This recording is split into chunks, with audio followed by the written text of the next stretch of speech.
Hello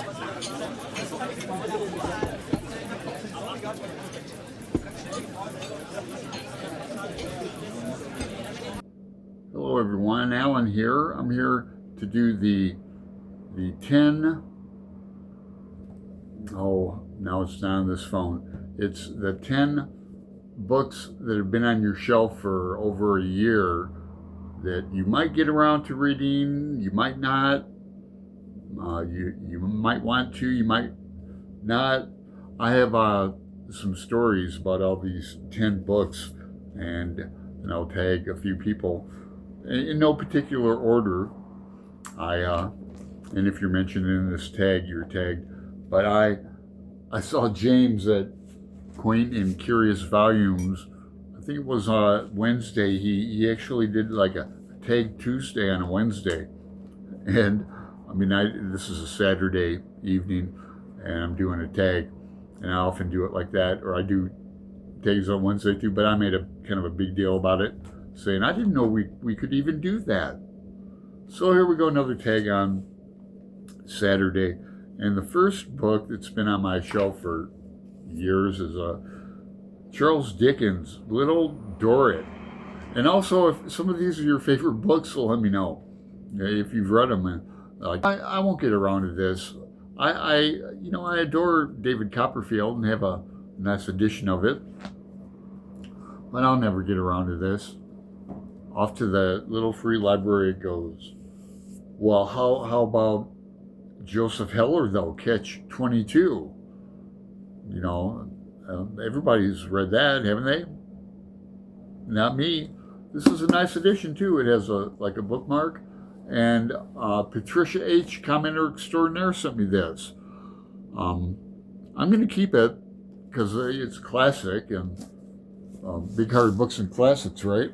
I actually named my channel because I was lax in reading the classics. I wanted to read more classics, and I have. This book, Carter Beats the Devil, and it's a magician, Harry Houdini. I love magicians. And this book was a national bestseller. Glenn David Gold, New York Times notable book even. He received his MFA in creative writing at the University of California at Irvine, where I know somebody else who graduated from there, but I know a couple of people. The head of the program was, I think it was about 10, 15, 20 years now, got into some trouble. But he's married to Alex Sebold. Remember her? She wrote The Lovely Bones. Great novel.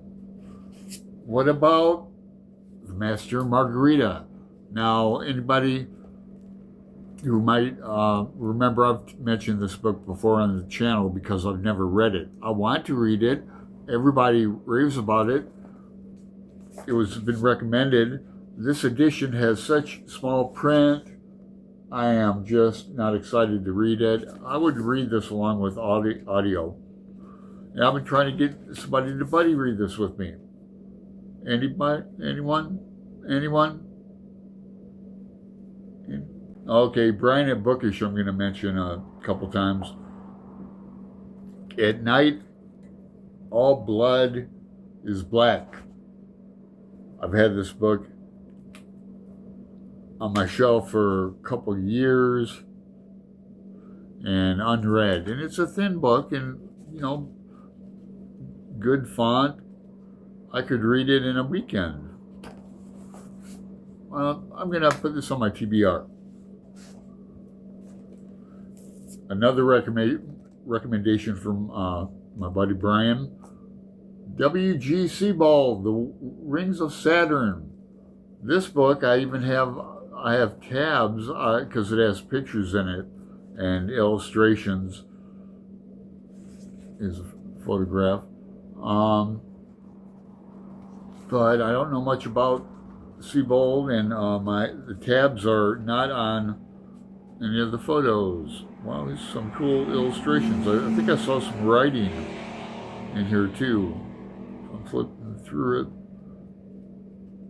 Oh, anyway. Have you ever read this book? Now, this book was sent to me, Black Opium, Ecstasy of the Forbidden, Claude Fieri.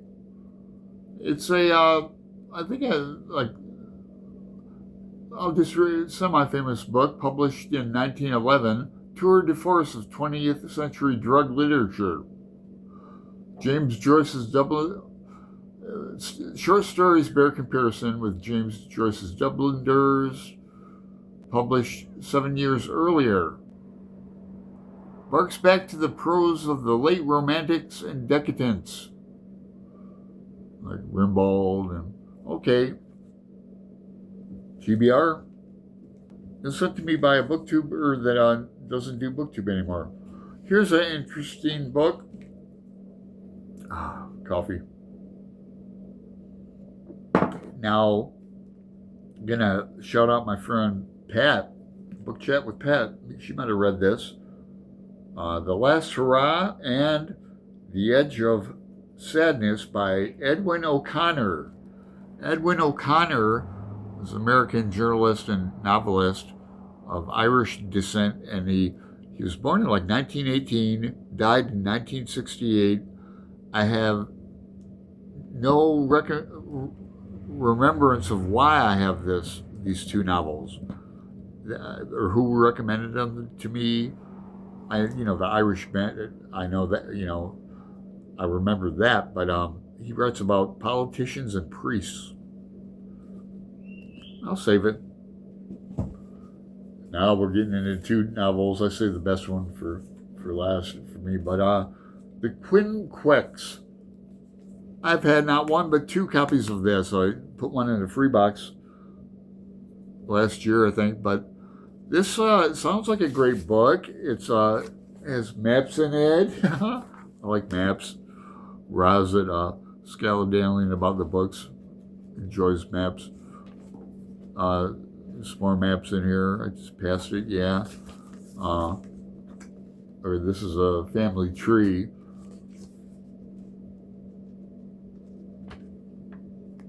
So I know very little about this book. I know it's Victorian and that, but other than that, I really don't know. Big one, huh?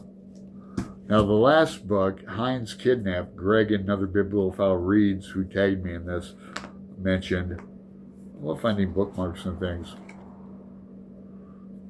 But we have brand new copies of this because our friend Nettie, she had a channel and she doesn't anymore, but she raved about this book. We were excited to all buddy read it. Then she dropped her channel. Well, we're going to read it next year. And we'll probably end up, loving it. So that's the tag. I'm going to tag Maeve, that Maeve Ever Reads. Tag Reney at Beyond Books. Let's see. Nicole at Nicole's Book Nook. Who else would be good with this? MJ. Want to hear from MJ? And that's it. So thanks for watching, and I hope you comment. I'll reply back to you. Have a good weekend.